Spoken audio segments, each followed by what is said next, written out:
The second thing I learned is trust God, not bust God. Let us look at the disciples. They did not even try to save the boat. Now, a boat of that size, a boat that could carry the 12 disciples and Jesus, and of course some of the crew, it would not be too small a boat. And if the disciples would work together as a team to pail the water out, it's a good chance they can save the boat themselves. But they didn't do that. And in among these disciples, there were 4 fishermen. They got used to that kind of storms. They were fishing in Lake of Galilee. They should have known how to do it. And they, at that time, failed to assert their leadership and guide the other disciples to pail the water and save the ship. And then, not only that they didn't do anything to help themselves, they blamed Jesus. Seeing Jesus was taking a nap, and they said, Jesus, Rabbi, how come you don't care for us? Well, that has sometimes happened to our lives. When bad things happen to us, we feel God doesn't care. We really need to change that attitude. We need to trust God when bad things happen to us. A sea captain once said, when we lose sight of land, we shall find the stars that guide our voyage. Our hope comes from trusting God, not busting God. The third thing I learned from this story is storms never last. Storms never last.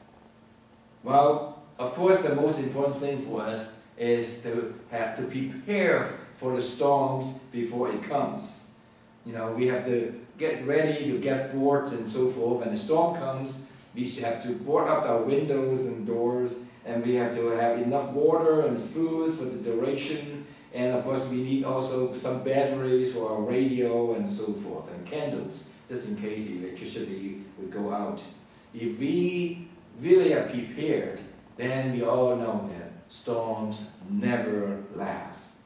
When I was a little boy, I used to love storms, because when the storm comes, I didn't have to go to school. I would stay home and listen to the radio and play with my brothers and sisters. And it's a fun time for us, only when we are ready. The disciples should have prepared themselves to face storms, and they should have trusted God. At that time, Jesus was in the same boat with them. They should have known that if the boat was going to turn over, Jesus would be falling into the water with them.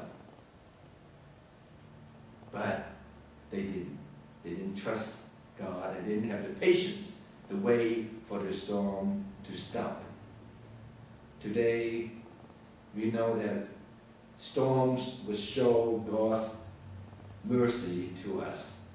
God does care.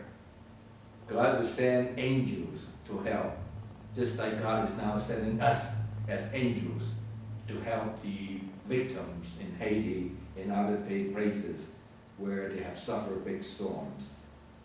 God reminds us to better prepare ourselves to brave the next storm in our lives.